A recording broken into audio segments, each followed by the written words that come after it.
nayanziza nnyo sebo omusumba Kalibala Sepuya olw'okutuwa omukisa guno olw'okutwanjula n'okutwaniriza ku mukutu ate era n'olwotwala omukisa gwe gumu okubaaniriza mwenna abaana ba Katonda abooluganda ne bannyinaze n'abaana baffe mwenna abasobodde okufuna omukisa ogw'okubeera ku mukutu guno. Manyi nga Mukama Katonda atuwadde omukisa ogwa Ssabbiiti ey'okuwummula era nga mu bitundu bingi eby'ensi tumaze okugiyitamu. Kansubire nti Mukama Katonda atugabanyizza ebirungi by'omwoyo ate n'okutabagana okw'obooluganda mu kkanisa ye ate era n'okusaba olw'ebyo nebitututta wansi w'ebigere bye n'okumwebaza nga tukkiriza nti Mukama Katonda ajja tuwa omukisa okunywezebwa mu mwoyo ne mu mubiri n'okweyongera okubeera obumu ate ennaku zino 6 zituyingiddemu nazo zisobole okubeera ez'omukisa. Njagala kwongera okwebaza Mukama Katonda lw'ekiseera kye tumaze tuwuliziganya okuyita ku mukutu guno naddala mu kigambo kya Katonda awamu n'okusaba. Kyenzikiriza nti Mukama Katonda awulidde okusaba kwaffe ate era atwongeddeko. Nze mpulira nga nina kye neeyongeddeko ate waliwo bingi Katonda byankoledde mu kusaba naye ate era nzikiriza nti na buli kiffe Mukama Katonda alina kyamwongeddeko. Erinnya lya Mukama waffe lyebazibwe.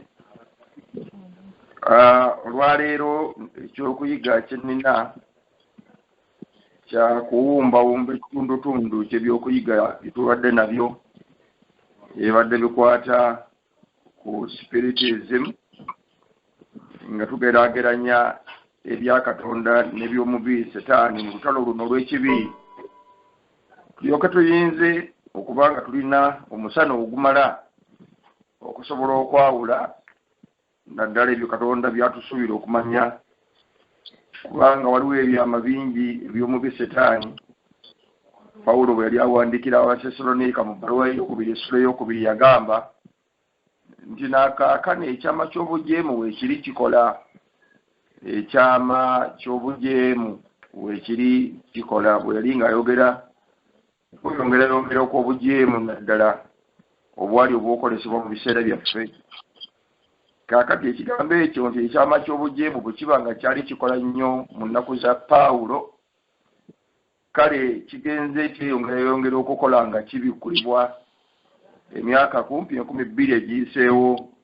Kale tubadde tugezaako okugenda nga tugenda twongera okusheyalinga okugabana ku ebyo Katonda byayongedde okutubikkulira mu nnaku zaffe ez'enkomerero.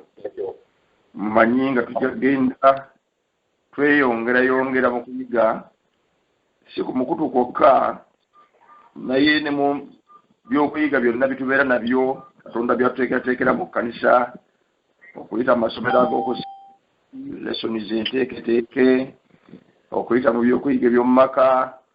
Byesaba nti bannange tubijjumbire nnyo kuyiga kunene ebyokuyiga ebyo bigoberera ng'ekkanisa bw'eba ebiteeseteese. Era temwerabira nti olutalo olusinga obunene tuli bweru wa kkanisa. Olutalo olusinga obunene teruli bweru wa kkanisa. Setaani erwanyisa yekka. Olutalo olusinga obunene luli munda mu kkanisa, kubanga mu kkanisa Setaani mulimu. Omulimu Setaani agulina munda mu kkanisa. Nammwe temuyinza kugenda kulumba balabe bammwe ate ne mwerwanyisa mwekka ne muwangula. Yesu yagamba nti obwakabaka bwa Setaani tebwetemyetemyemu, kubanga singa bwetemaatemamu olutalo luba lumaze okuggwa. Setaani aba yeewangudde yekka. Naye obwakabaka bwa Setaani buli wamu bulina bwekutte kitole okulaba ng'alwana olutalo lwe olusembayo okuwangula ekkanisa ya Katonda. N'olw'ensonga eyo tuba tweralikirira ennyo ebiri ebweru w'ekkanisa, naye ate tusinga ennyo okweraliikirira embeera ey'omunda. Embeera ey'omunda buli lwebanga abantu bagwamu amaanyi, abantu bawola, abantu baddirira, abantu beetemaatemamu beesalaasala, abantu boogeranganako obubi, buli omu teyeesiga munne, basaba lwa bizibu naye tebayinza kutendereza nga bali wamu nga basanyuse, nga mumanya abakuba nti omulabe Setaani atadde ekigere munda mu kkanisa ekiyinza okutuleetera ekkanisa ya Katonda okuggwamu amaanyi n'okuzikirira. Naye nga bwe yasuubiza ekkanisa ye ejja kusigalawo, wajja kubaawo abaasigalawo, bulijjo wabeerawo abaasigalawo, bulijjo wabeerawo abasigalawo, nga bwe tuze tuyiga ekigambo kino, nga n'abaasigalawo balina mission, ne mission eyo nga y'amaanyi, ng'egenda mu maanyi, mu butukuvu, mu kitiibwa, mu bulongoofu, mu bugolokofu, okutuukiriza ekiruubirirwa kya Katonda eky'obulokozi bwe eri buli ggwanga n'eri olulimi n'eri abantu. Mission eyo buli muntu nsaba nnyo buli muntu abenga alina okufaabiina n'okukola n'okwewaayo kwonna mu mission gye tulina. Temwerabira nti n'abantu kyokka bali mu mission y'emu. Bwe tusoma ku Enoka, bwe tusoma ku Ibulayimu, bwe tulaba abasajja bano ba Musa, abasajja abo ba Yoswa, abasajja ba Dawudi, abatume ba 12, ensi yonna ey'obukkiriza okuyita mu mirembe gyonna ebadde ne mission y'emu. Kyeva eyitibwa enjiri ey'emirembe n'emirembe, okubuulira bonna abatula ku nsi na buli ggwanga n'ekika n'olulimi n'abantu. Naye ate ne ku ludda olulala Setaani naye tayinza kubanga talina bomu egezaako okuzikiriza omuliro ogw'enjiri. Setaani naye ateekateeka bomu ze agezeeko combatinga missions eza Katonda, naye kyava ateekateeka forces ng'azigasse wamu, buli kyamanyi nga kikola n'akizimbamu obwakabaka obubwe, alyoka alumbe, era alumba era alumbye. Naye bw'alumba naye tajja nga yeerambise. Mukama waffe kyeva yalagula nti ajja kujja mu kifaananyi ekiringa eky'omwana gw'endiga, naye munda nga musege. Era bw'alumba naye aleeta mission efaanaganako n'eri akola obusatu, naye n'akola obwakatonda obulimu engeri eri ey'obusatu. Bwe tuba tusinze Kitaffe, Omwana n'Omwoyo Omutukuvu, naye n'ateekawo ogusota n'ensolo n'endabbi w'obulimba, naye alina akabonero akake nga Katonda bw'alina akabonero akake aka Mukama Katonda ka Ssabbiiti, aka Setaani ka Sande. Ekyo kyakungulu nnyo kwotegeerera. Lwaki kali mu kyenyi? Kali mu kyenyi kubanga wali entegeera ey'obwongo. Lwaki kateekebwa mu mukono ogwa ddyo? Kubanga ogwo gwe gukola. Kyakati kiri eri ggwe entegeera yo esinza Katonda ow'amazima era bw'oweereza yekka, olwo olina akabonero ka Katonda. Naye by'okola bicontributinga ku mission ya Katonda, olwo olina akabonero ka Katonda mukono gwo ogwa ddyo. Naye bwe bibeera against God's will nga bifutyanka mission ya Katonda, ojja kufuna nkovu mu kyenyi kyo kubanga entegeera yo ejja kuba ekyamye, n'enkovu omuntu agifuna mu bubi. Era bwe kiba nga mukolako gweyonoona bwonoonyi ebibadde bigenda mu maaso, kugwe kwe kwetoolera okulemwa kw'abantu, kugwe kwe kuva okuterebuka kw'abalala, kugwe kwe kuli olutalo olubonyabonya ekkanisa ne puroguramu zaayo. Kati gwe onoogenda okumaliriza ng'olina nkovu mu mukono gwo ogwa ddyo, kubanga era okukolako kubadde bwe kutyo. Abaagalwa, mbadde ngezaako okufunzafunza mu ebyo tuyitamu mu byokuyiga byaffe kumpi 6 mulambirira. Nsaba Mukama ow'omukisa, lwaleero nina obubaka bumpimpi era ngenda kubusinziira bigenda kusinziira mu bbaluwa eya Pawulo bbaluwa eya Peetero esooka olunyiriri olw'12 olw'13 n'olw'14. Peetero bbaluwa esooka sula 5 olunyiriri olw'12 okutuusa ku lw'14, naye ng'amakanda njagasimba nnyo olunyiriri olw'13. Katusabe. Mukama Katonda Kitaffe muyinza ebintu byonna taggwaawo, twebaza kubanga otwadde omukisa gw'okutabagana okuyita ku mukutu guno n'abaddu bo n'abazaana bo yonna gye bali nga bawuliriza, n'ekigambo kyo kakibeere omukisa mu bulamu bwaffe ku bwa Yesu Kristo Mukama waffe. Amiin. Bagamba nti mbaweereza ebbaluwa mu mikono gya Sirwano ow'oluganda omwesigwa,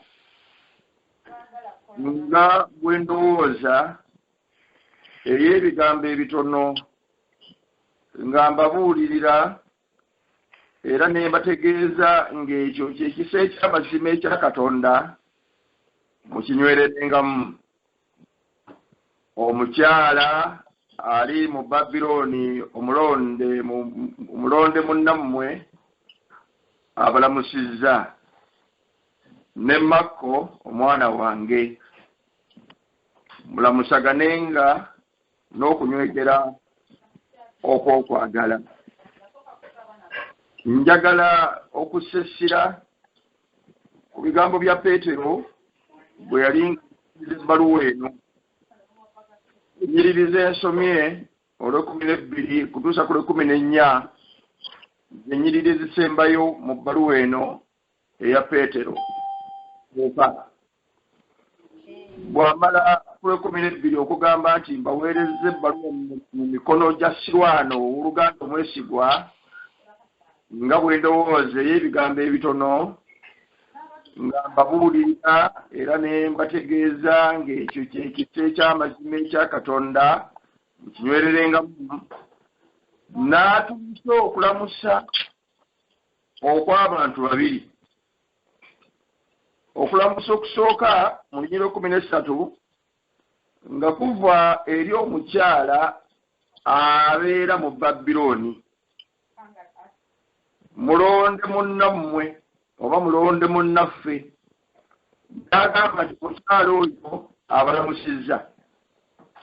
N'ayongerako n'okulamusa okuva eri Makko gw'ayise omwana we, n'agamba nti Makko omwana wange naye abalamusizza.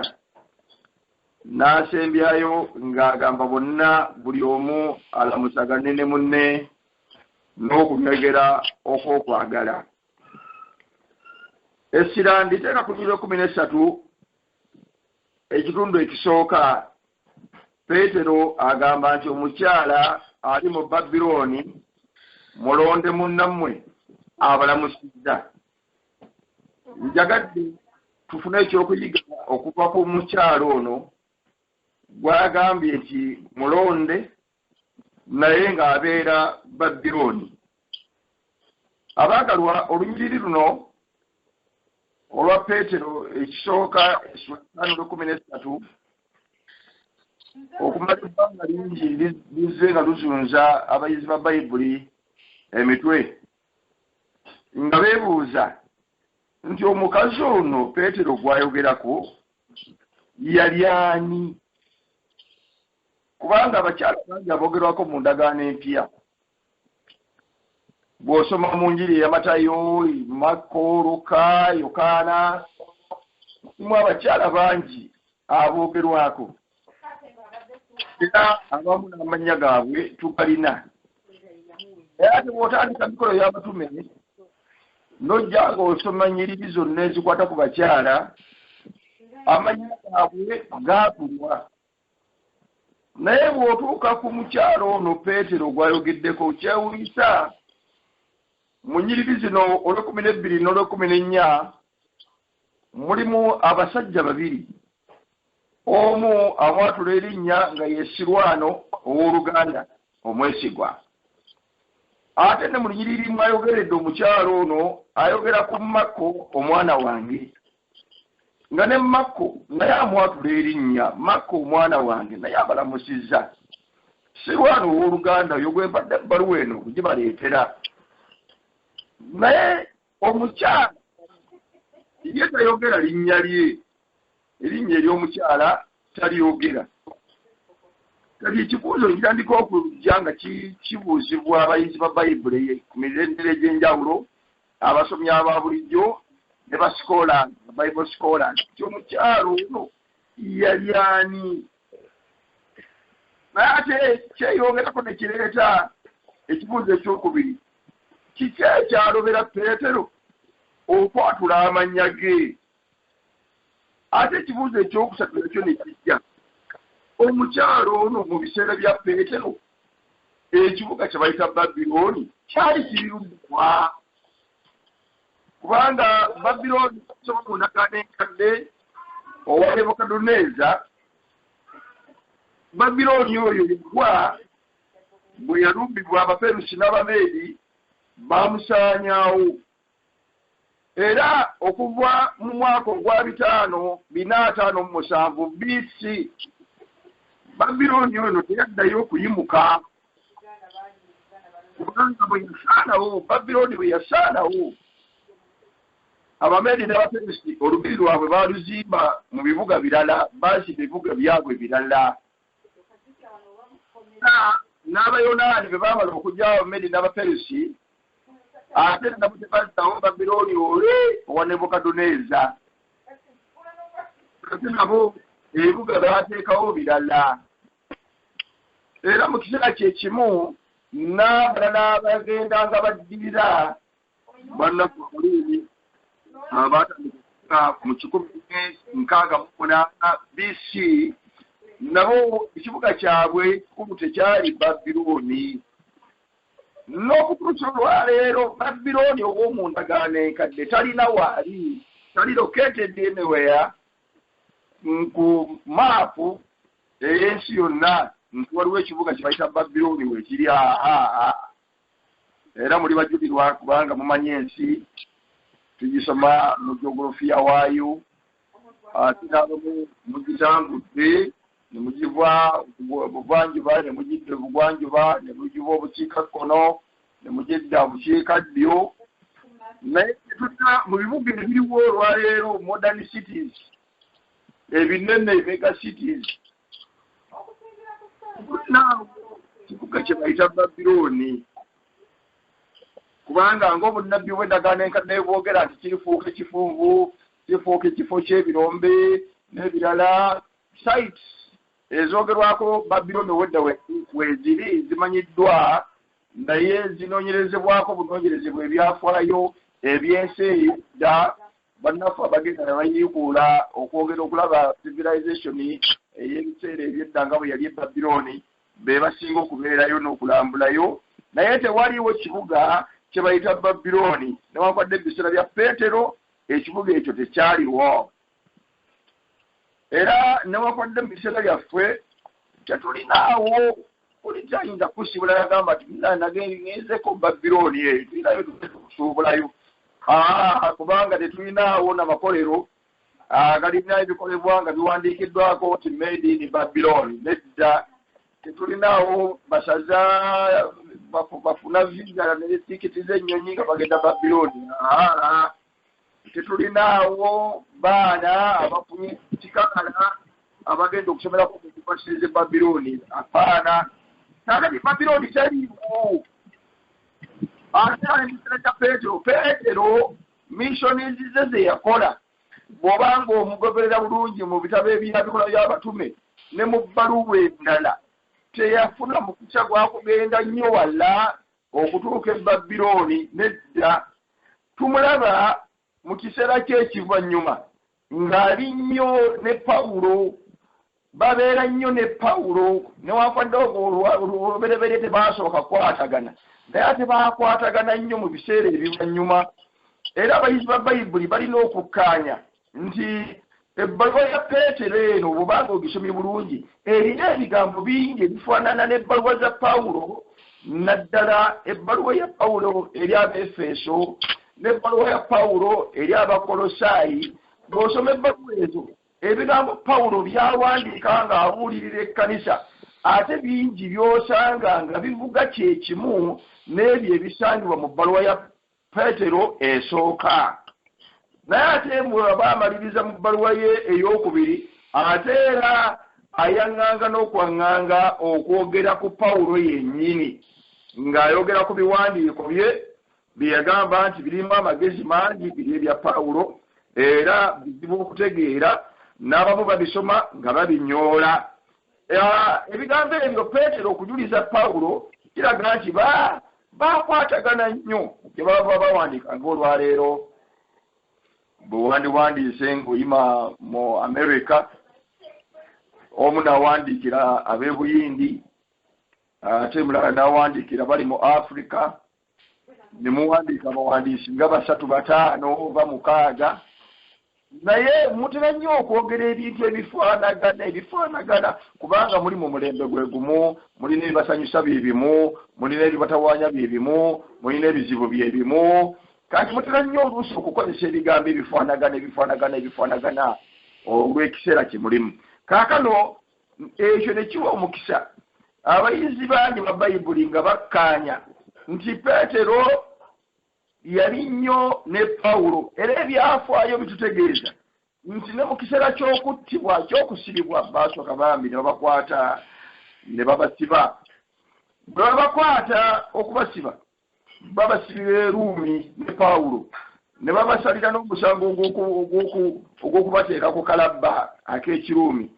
Peetero olw'okubanga ye teyalina butuuze obw'Ekiruumi citizenship ye bamukomera ku musalaba. Eyo ye yali engeri y'Abaruumi eyakalabba akaaba abatali baggwanga lyabwe, ye bamukomeza ku musalaba. Era Peetero n'asaba nti nze temunkomerera nga mumpanise nga Mukama wange bwe yafa, nze munkomerere nga munsulise mutwe gwange wansi. Omusalaba gwa Peetero bagumukomererako ng'omutwe gwe bagusulise wansi n'afiira mu kibuga ekiyitibwa Roma. Era mu kiseera kyekimu ne Pawulo naye bamuttira mu kibuga ekyo mu mwaka ogw'68 AD. Enfa eya Pawulo yo yali ya Kiruumi kubanga yina Roman citizenship. Ye bamutemako omutwe kubanga Abaruumi babatemangako mitwe nga babasalidde omusango gwa kalabba. Kaakati abantu bano bafiira Roma, bafiira mu Ruumi. Era Peetero bw'ayogera ku Sirwano, Peetero bw'ayogera ku Makko, bw'onoonyereza abantu bano obasanga ne mu bikola by'abatume n'obasanga ne mu bbaluwa endala nga nabo Pawulo aboogerako nga nabo baali mu Ruumi. Ebbaluwa ya Peetero eno aba agitandika ayogera ku booluganda abaali mu bifo ebyali wansi w'obufuzi obwa Ruumi. Njala okusomayo ebigambo bimu mu bbaluwa eno ennyiriri ezisookera ddala. Ye yanjula ng'agamba Peetero omutume wa Yesu Kristo era omulonde eri abalonde abaasaasaana abatambuze ab'omu Ponto, Galatiya, Kapadokiya, Asiya, Bisuniya.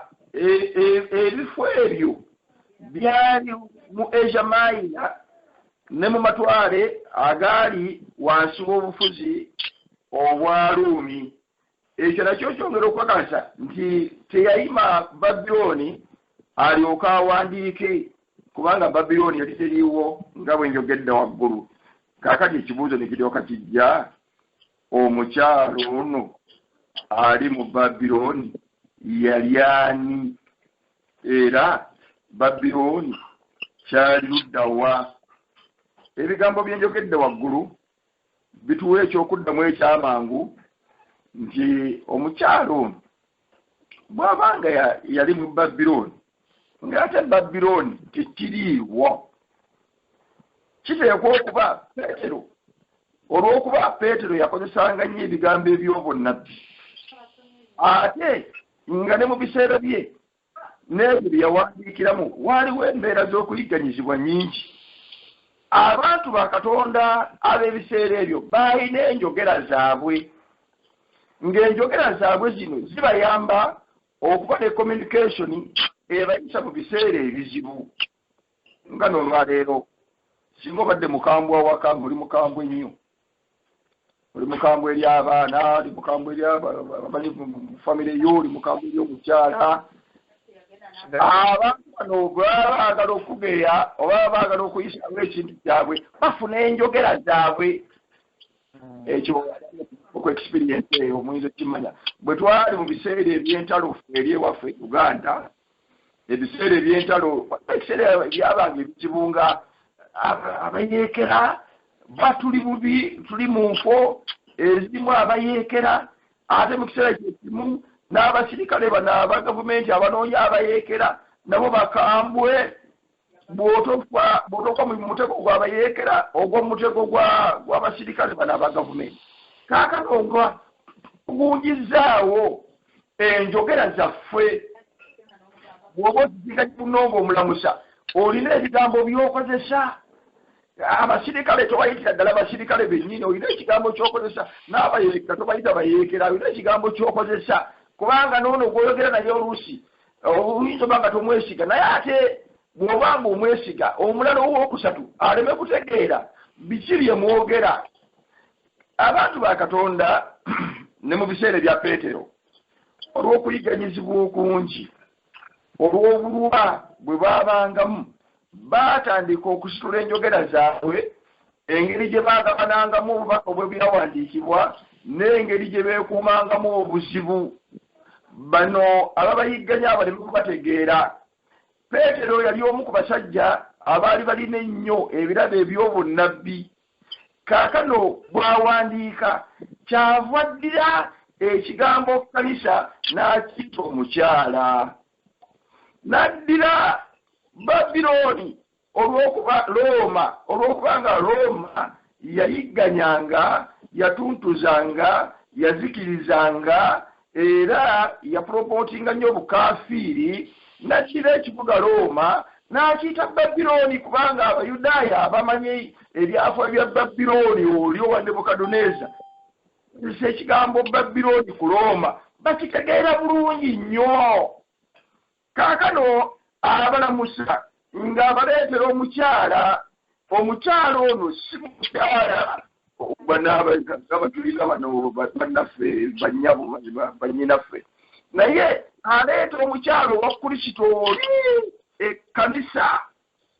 ekkanisa omukyala omulonde naye ng'ali wakati mu matigga ali mu Babironi alina missoni akola omulimu akumakuma abantu ayonsa alera addaabiriza naye ng'ali mu njegere eza Babironi ez'ebizibu. Kyava agamba nti omukyalo oyo abalamusizza in other words yandibadde agati ekkanisa ey'Eroma ebalamusizza naye n'okubanga tayagala kukiyisa mu kamwa ke ate n'ebbaluwa ye tayagala bagiyulize mu kkubo kyava agamba nti omukyala omulonde ali mu Babironi abalamusizza. Nga mpulira akawoowo nga mpulira obuwoomerevu nga mpulira obulungi ng'abantu ba Katonda boogera ku kkanisa ye nga omukyala omulonde. Nsaalirwa ng'omukulembeze, nsaalirwa ng'omusumba, nsaalirwa abantu bangi boogera ku kkanisa ya Katonda nga bajoogerako nga ekisasiro nga bajoogerako ng'ekintuntu nga basebeniside bantama olusina ogenda mukadde wa kanisa nside bantama kati n'omutunuulira naye n'omusaasira tamanyi kanisa gyevudde tamanyi nanyini kanisa yaani kristo yagigula na musaayi gwe n'agamba nti ajja kugirwala mu ggulu nga teriiko bbala newankwadde olufunyiro n'olaba kitaawe senkagaye olw'okubanga alowooza nti aliko bwali n'okwanganga nayanganga okwogera ku kanisa ya katonda nti kanisa manyi kanisa yaffe abantu baffe tebategeera abantu baffe tebalina magezi oluusi n'alumba nabukulembeze omanyi gundi oyo tategeera talina magezi musiru n'owulira ng'osiriira siina kuwayo sente zange nze n'omusaasira bambi talina na banka ye alowooza tina sente ze n'omusaasira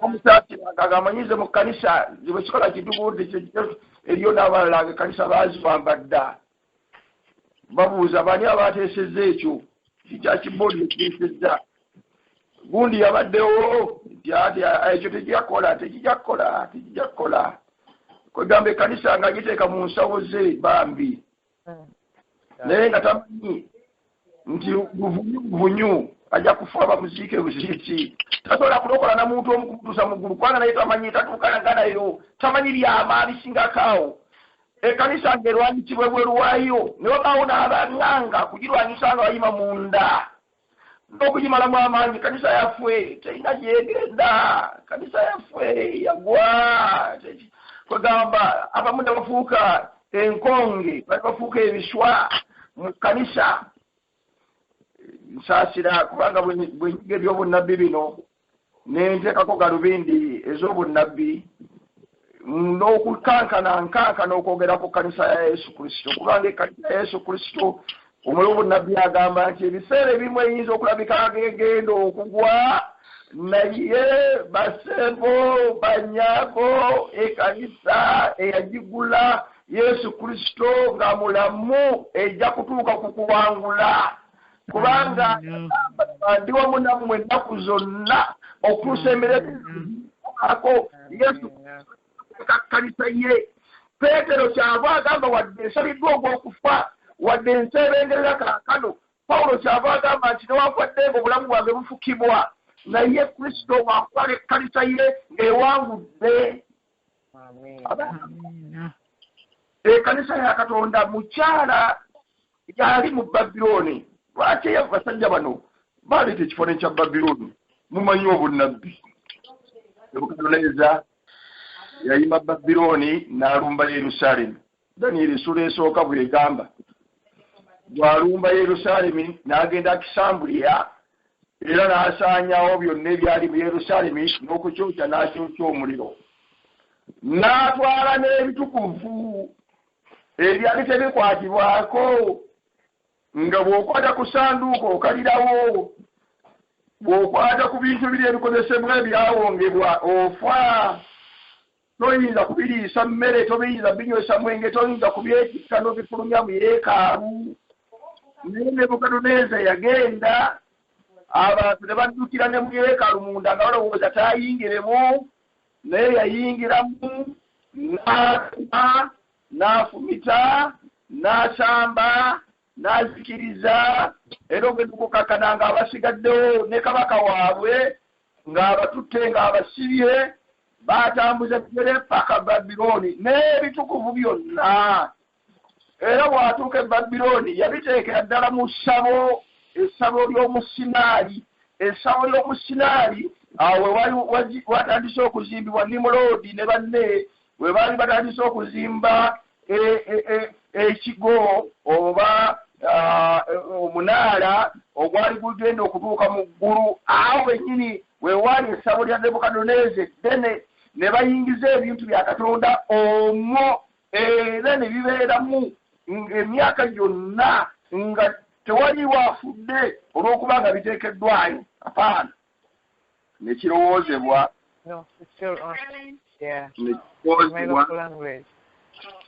nti Nebukadduneeza awangudde.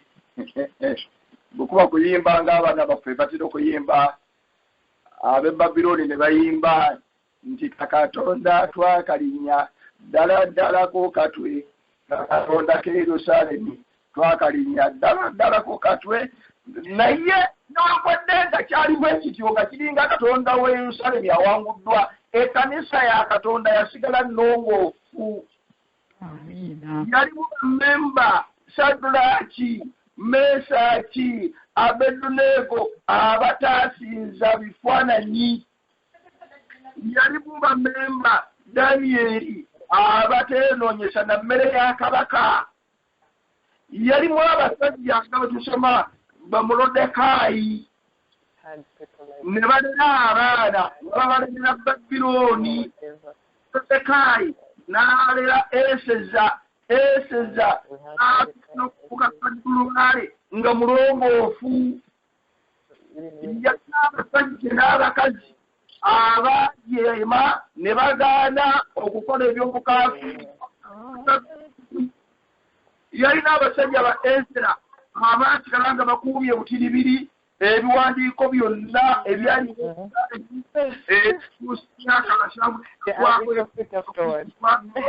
abasajja bano ba Ezra ne baddayo ne bazzaawo ey'okusinza Yalina abasajja Semeya abaweerezanga mu maaso ga kabaka naye nga balongoofu era nga basobola n'okukuŋŋaanya lisoosensi zonna ezeetaagisa okuzzaawo Yerusaalemi emyaka 7 nga giweddeko. Abasajja abataaliko kamogo bano baakola mu gavumenti za Babilooni naye nga bakristaayo. Bano babeera mu mbiri eza Babilooni naye nga bakristaayo. Bano baatemebwa mu nsinzi nkyamu naye ne bataziyingiramu, ne basigala nga bulongoofu e Babilooni okutuusa ekiseera ekyatuuka obusibe bwabwe nga buweddeko ne baddayo tuyimba ennyimba zaabwe nti awokumpi n'emigga gy'e Babilooni twatuulawo wansi ne batulagira okuyimba ennyimba za Sayuuni, naye nga tunayimba tutya ennyimba za Sayuuni nga tetuli mu nsi ey'ewaffe. Bano baalina okutya Katonda waabwe. Lwaleero maama n'ennyimba ezaffe nze zibowa, tetukyamanyira nnyimba za Sayuuni bambi. Tuyimbako kuziri eziri muzimanye ezo sana tekuzimenshoninga naye oluteekamu olwo yabadde asumagira n'akyamuka n'olabaga kati awo mawamma kati awo tuwulira obulamu tuwulira okusinza tuwulira ti ate kali kyeri live nenfanawo ebityo naye kateeridde nti waliwo ennyimba ez'e Babilooni n'ennyimba ez'e Sayuuni. Peetero agamba ekkanisa weeri mu Babilooni naye nga nnongoofu. Olw'okuba nayogedde dda nti ekkanisa eno yali ayogera ku kkanisa y'Eruumi. Eruumi awaasinziiranga okuyigganya, Eruumi awaalinga amateeka makakali, Eruumi awaazimbibwa entebe y'obufuzi bwa Setaani ng'akozesa eddiini ey'obulimba. Eruumi obukristaayo gye bwabatirizibwa mu bukaafiiri.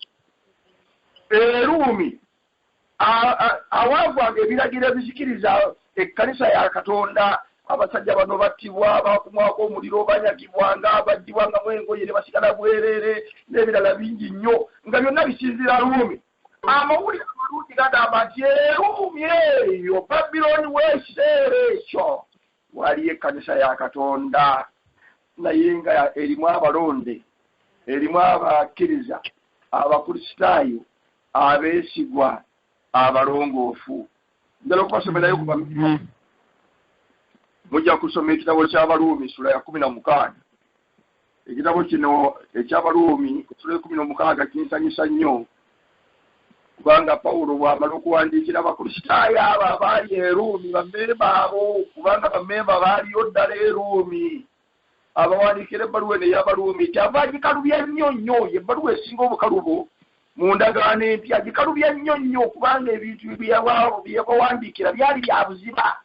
baali wakati mu buziba bw'okuyiganyizibwa n'okufa n'okukankana n'entiisa naye n'abawandiikira ebintu ebyebuzibu ebikka wansi ennyo naye ensolo y'16 ayogera ku bammemba bano mbanjulira ffebbe mwanyinaffe ye muweereza ow'omukanisa y'omukenkereya ono nno gwe yatuma atwala ebbaluwa mulyoke mumwanirize mu mukama waffe nga bwe kigwanidde abatukuvu era mumuyambe mu kigambo kyonna kyaleetanga gye muli kubanga naye yennyini yayambanga bangi era nange nnyini mulamuse Pulisika ne Akula abo nno baali bammemba aboogerako nti baakolera wamu nange omulimu mu Kristo abaawaayo obulago bwabwe olw'obulamu bwange beseebazezeka naye era n'ekkanisa zonna ez'abamawanga era mulamuse ekkanisa ey'omu nnyumba yaabwe Ruumi walingayo congregations ezimu nga ziri munda mu maka ng'era bwe mmanyi ekkanisa ezimu kati bwe zikuŋŋaanye mu maka ag'enjawulo ku kigambo kya Katonda mulamuse Epayineeto gwe njagala kyekibala eky'olweberye eky'omwasiya eri Kristo mulamuse Mariyamu bakolera mmwe emirimu emingi mulamuse Anduloniiko ne Yuniya ab'ekika kyange era abaasirwa wamu nange olw'omunaana mulamuse Ampuliyato gwe njagala mu Mukama waffe mulamuse Ulubano akolera wamu naffe mu Kristo olw'ekumi mulamuse Apere akkirizibwa mu Kristo olw'ekumi n'olumu mulamuse Kerodiyani ow'ekika kyange ebigambo bino Pawulo bw'abyogera ndaba ekkanisa eyama abamu baakola wamu naye abalala baawayo obulago bwabwe abalala baasimba ennyumba zaabwe abalala baanyweza oluganda abalala baalinga batabaganya abalala baali basabi abalala baali baweereza baali bamugizi eyalondebwa mu Mukama waffe nennyina ye mmange mulaba oluganda olwo Pawulo nazaalibwagana omusajja ono ayitibwa Luufo naye okukolera wamu n'obwegafu n'obumu n'okwagala ab'ekika kya Luufo baatuuka ne bafuuka ab'ekika kya Pawulo mulamuse nagenda bantu amenya abantu bw'atuuka ku lw'ekumi n'omusanvu oluganda mutunuulirenga abo okwawukanya n'ebyokwesittaza ebitali byakuyigiriza kwe mwayiga mubakubenga amabega ekkanisa eno ekyagirizibwa okuweereza ennongoofu kubanga beegenderezanga nnyo munda ne babeera banywevu ne babeera bumu beewalanga obulabe setaani bwayinza okuyingiza munda ng'ayita mu njigiriza setaani mu kkanisa munda ajja kusinga kusikula abantu ng'ayita mu njigiriza ez'obulimba n'endowooza enkyamu n'okuyitalatala mu kwaba oluganda kubanga abalinga abo si baddu ba Mukama waffe Yesu Kristo naye bambugu zaabwe bokka era n'ebigambo ebirungi eby'okunyumya obulungi n'okulimbalimba emitima gy'abo abatalina kabi kubanga bukuwulira kwammwe kwabuna eri bonna kyenvudde mbasanyukira mmwe naye njagala mmwe okubeeranga abagezi mu bulungi era abasirusiru mu bubi okubuulira kuno kukulu nnyo naye njagala mmwe okubeeranga abagezi mu bulungi era abasiru mu bubi abaagalwa bw'owulira ekintu kyonna nga kiyingira mu kkanisa nga kibi toteekamu mukono gwo toyongerako kigambo kyo beera musiru mu bubi beera mugezi mu bulungi puroguramu bw'ejjanga nnungi beera mugezi muyo noonya kiki kyenyinza okukola mu puroguramu eno yakubuulira njiri nze ngenda kuzannya katundu ki leka kugamba nti nsija biyingiramu ne sente zange zijagendera bwereera apaana yingiremu eyo kubanga gwe mulimu mukama gwakwadde okukola mu nnaku zino esembayo otherwise sente zaffe ziyinza okugenda mu byobusirusiru sente zaffe zirina sente zinyingi ezingenda koluusi engamba kale ezo singa nali ntegedde ne siziteeka mu ebyo nga zandibadde zina kyezongeddeko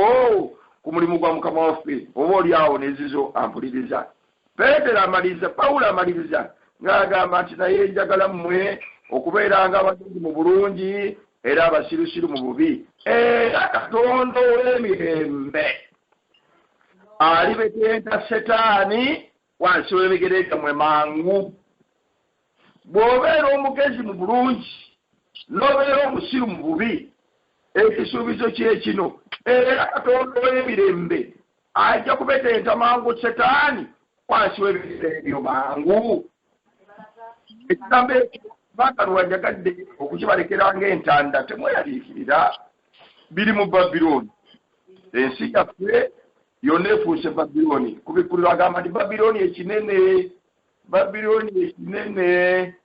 Ani pulezidenti waakyo kyansi yonna kisangibwa mudda wanedda kiri wonna baani abakirimu nedda naawe wootudde nawo Babilooni waali baani basitezeni baayo abo nabaliraanwa abo n'abakuntu naye gwe ali mu Babilooni omukyalo omulongoofu beera mulongoofu beera mukkiriza w'amaanyi toddirira kubigga beera mugezi mu kulungi beera musiru mu bubi ne Katonda w'emirembe ajja kubetenta mangu Setaani wansi w'ebigere ebyo mangu.